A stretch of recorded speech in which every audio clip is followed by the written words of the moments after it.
Good morning, students. Students, we read newspaper daily.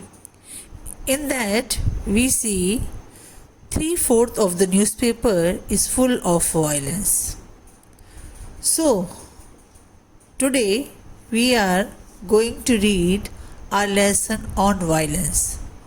On violence is an article written by J. Krishnamurthy, who is a reputed writer and an educationalist. In the present article, Krishnamurthy points out the danger of violence, which is a matter of global concern. There is a need to develop a new culture inclusive of love, pity, patience, and generosity. Education can be good tool to curb violence.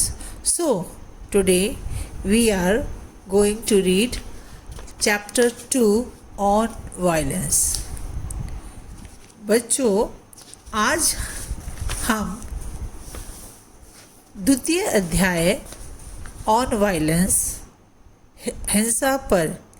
हिंसा के विषय में पढ़ेंगे।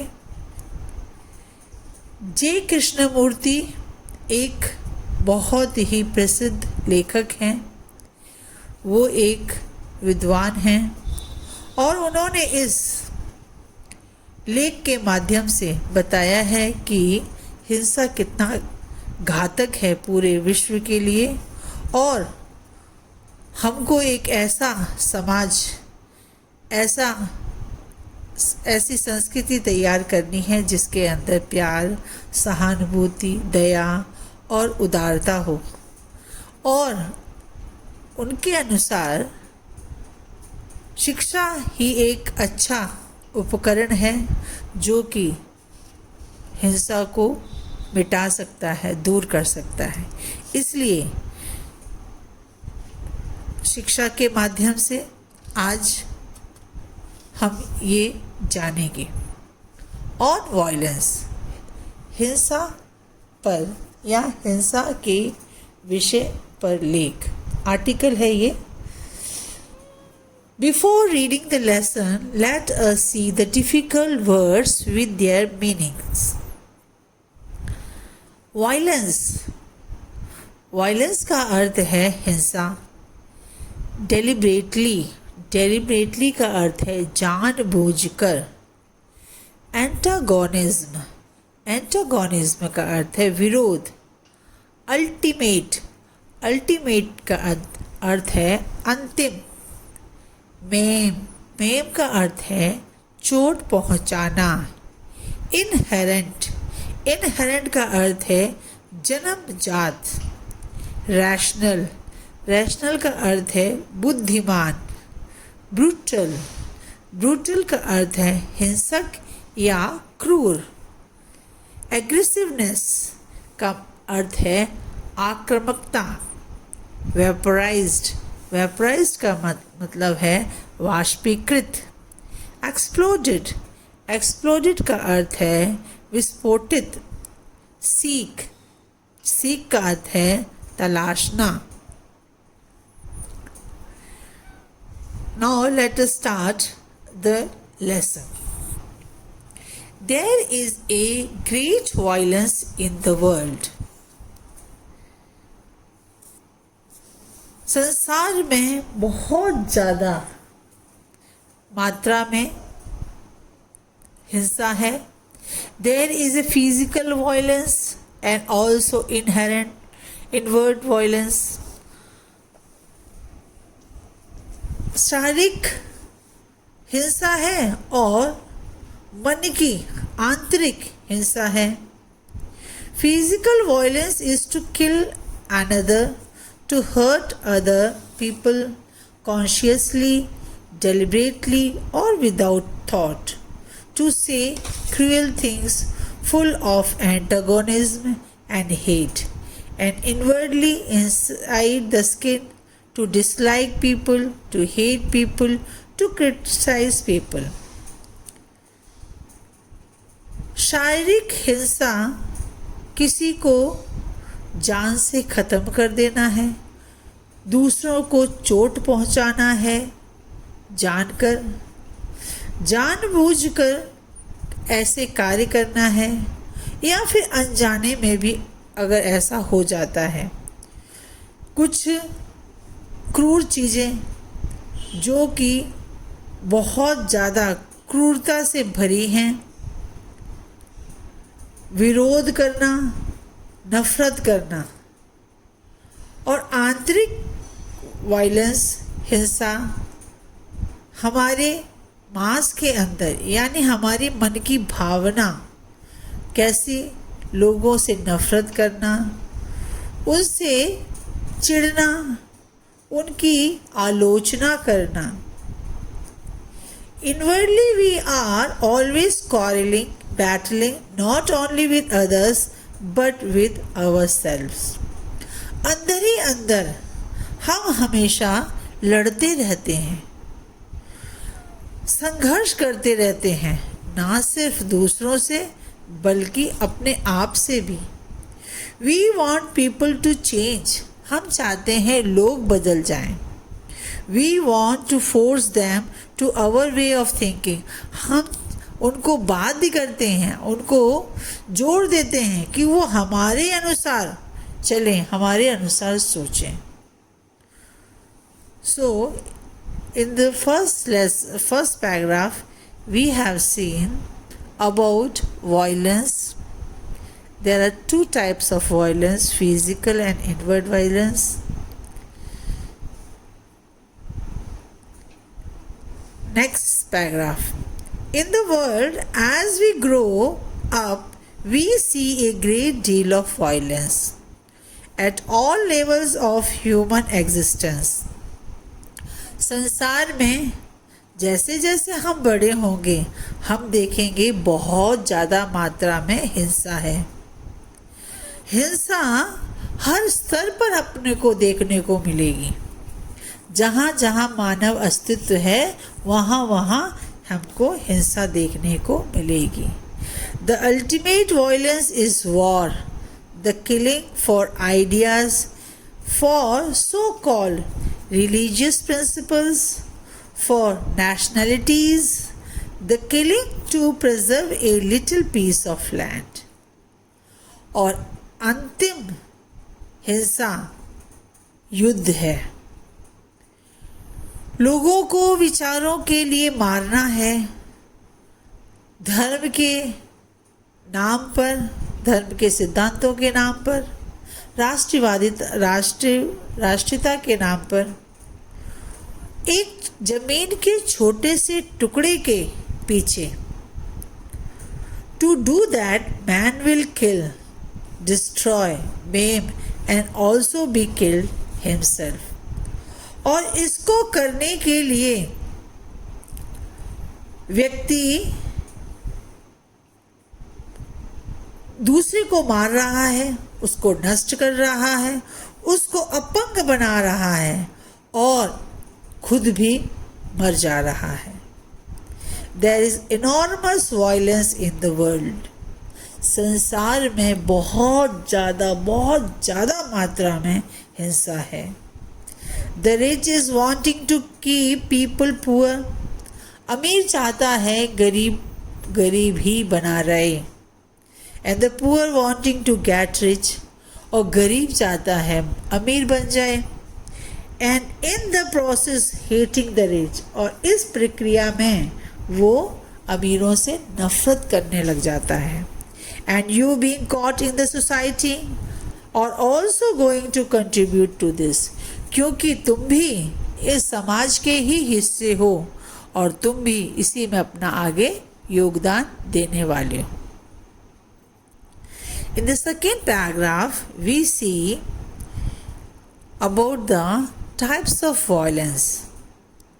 And through this paragraph, the author wants to tell us that we should not involve in such a violence because all the causes of the violence are useless, worthless.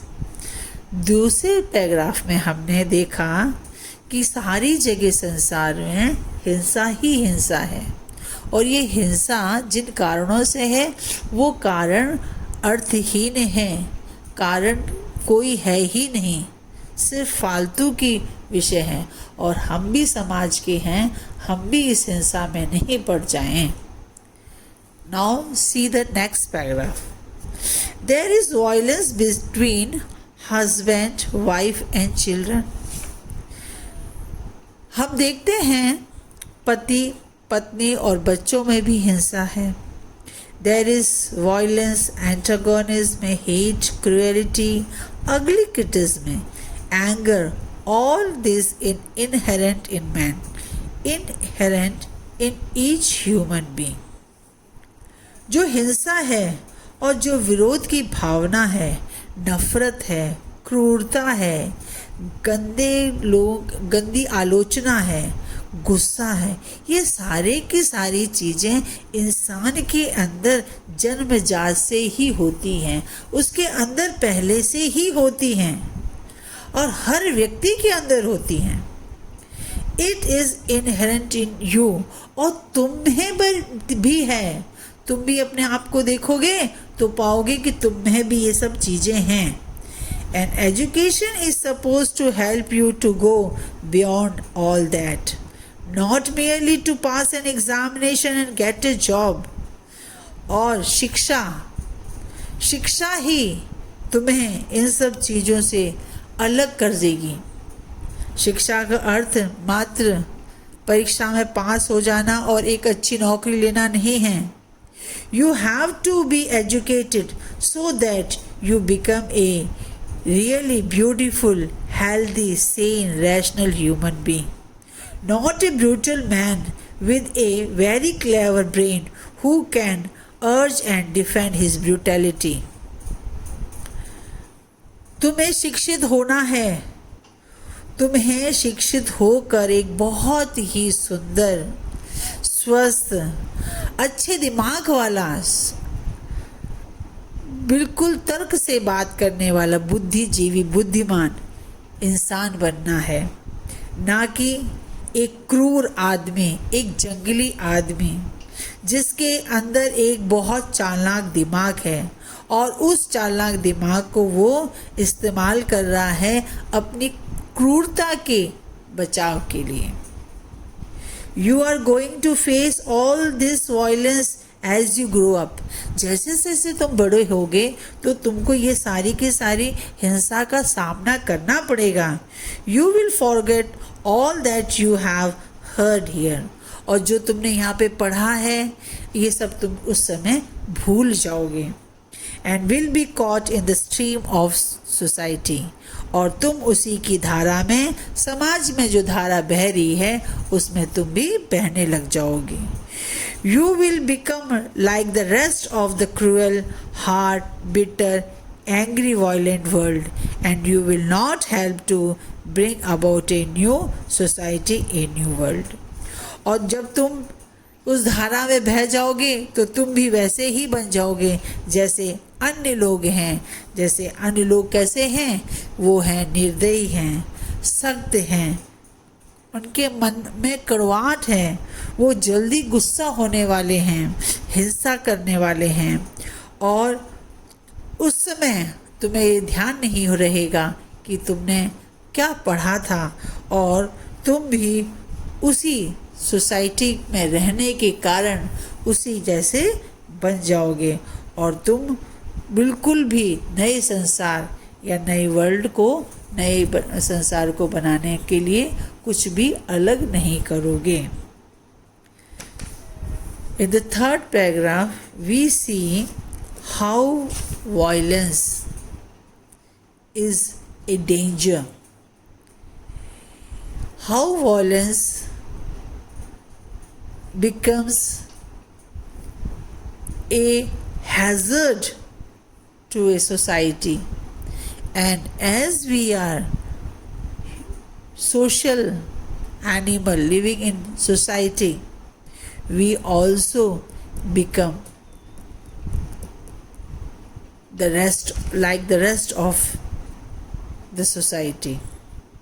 So, through this paragraph, the author wants to clear that do not forget all these things which you have heard or learned here. If you will forget, then there is no use of the education. If you remember all these things, then only you can build a new world. इस paragraph में लेखक कहते हैं कि बहुत ज़्यादा हिंसा है, इतनी हिंसा है, इतने प्रकार की हिंसा है कि हम क्रूर जंगली हो जाएंगे। और क्योंकि हम समाज में हैं इसलिए हम इससे अछूते नहीं रह पाएंगे और हम भी उसी में शामिल हो जाएंगे। आज जो हमने यहाँ पढ़ा है ये सब हम उस समय भूल जाएंगे और कोई भी शिक्षा कुछ अर्थ की नहीं रहेगी अगर हम ये भूल जाते हैं। हम अगर ये भूल जाते हैं तो हम नए समाज का निर्माण नहीं कर पाएंगे। इसलिए हमें भूलना नहीं है, हमें याद रखना है जो आज हमने यहाँ पढ़ा है। Let us see the next paragraph. But a new world is necessary. लेकिन नए संसार की तो बहुत ज़्यादा आवश्यकता है। A new culture is necessary. नई संस्कृति की आवश्यकता है। The old culture is dead, buried, burnt, exploded, vaporized. जो हमारी पुरानी संस्कृति है वो मर गई है, वो दफन गई है, वो जल गई है, वो विस्फोट में उड़ गई है, वो भाप बन गई है। इस प्रकार से पुरानी जो संस्कृति थी वो पूर्णतः हमारी लगभग ख़त्म हो गई है। You have to create a new culture. तुम्हें नए समाज की, नई संस्कृति का निर्माण करना है। ए न्यू, एक नई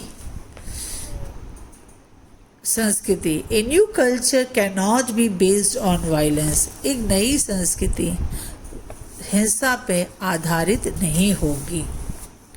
The new culture depends on you because the old generation has built a society based on violence, based on aggressiveness, and it is this that has caused all the confusion, all the misery.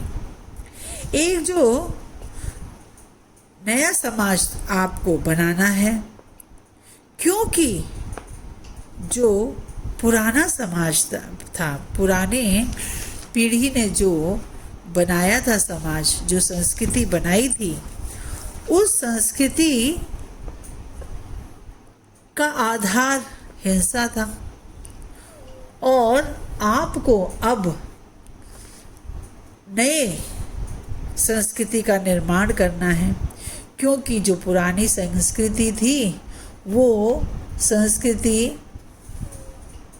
गुस्सेपन पर, विरोध पर, हिंसा पर, दुख पर, इन सब उलझनों पर, कष्टों पर आधारित थी। And it is this that has caused all the confusion, all the misery. और इसीलिए हम सारे के सारे उसमें उलझ गए हैं, सारे के सारे की स्थिति दुखद हो गई है, कष्टमय हो रही है।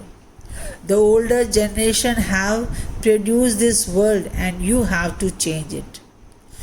जो पुरानी पीढ़ी थी उसने ये संसार बनाया है, अब लेकिन आपको इस संसार को बदलना है। You cannot just sit back and say, I will follow the rest of the people and seek success and position. आप ऐसा नहीं कर सकते हो कि सिर्फ बैठ जाओ और कहो कि नहीं, मैं भी लोगों की तरह ही करूँगा और मैं भी एक अच्छी सफलता प्राप्त करके अच्छे ओहदे पे पहुँच जाऊँ। If you do, अगर आप ऐसा करते हो तो your children are going to suffer. आपके बच्चों को इसके लिए सहन करना पड़ेगा, कष्ट उठाना पड़ेगा। You may have a good time.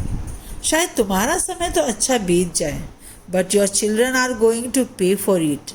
लेकिन तुम्हारी जो आगे आने वाली पीढ़ी है, तुम्हारे बच्चे हैं, इसके लिए उनको भुगतान करना पड़ जाएगा. So you have to take all that into account. इसलिए तुमको ये सारी चीज़ें समझनी होगी. The outward cruelty of man to man in the name of God, in the name of religion, in the name of self-importance, in the name of the security of the family. इसलिए जो ये बहाने बनाते हैं, जो बाहरी नफरत दिखाने के लिए लोग भगवान के नाम पर, धर्म के नाम पर, अपने खुद की आत्म महत्व के नाम पर और अपने परिवार की सुरक्षा के नाम पर जो हिंसा कर देते हैं, वो आपको नहीं करनी है. You will have to consider the outward cruelty and violence and inward violence which you do not yet know. आपको समझना पड़ेगा बाहरी क्रूरता क्या है, हिंसा क्या है और आपके अंदर की हिंसा क्या है. तुम्हें तो ये सब चीज़ें अभी पता भी नहीं हैं. Students, in this paragraph, the author had explained about the two culture, new and old. New culture you have to build, otherwise your children are going to suffer, and the old culture is dead, is buried, is burnt. It is full of violence. So the necessity is to build a new culture, and new culture is be built by you. बच्चों, इस paragraph में दो संस्कृति के बारे में बताया गया है. एक पुरानी, एक नई. नई संस्कृति आपको बनानी है. पुरानी संस्कृति हिंसा पे आधारित है, जो कि जल गई है, मर गई है, बर्बाद हो गई है, और वो हिंसा पे आधारित है. अगर ऐसा नहीं किया तो आपके बच्चों को इसके लिए भुगतना पड़ेगा. इसलिए नई संस्कृति बनानी है और उसके लिए आपको हिंसा को समझना होगा. So for today up to here. In the next class we will see the rest of the lesson. आज के लिए बच्चों इतना ही. अगली कक्षा में और आगे पढ़ेंगे.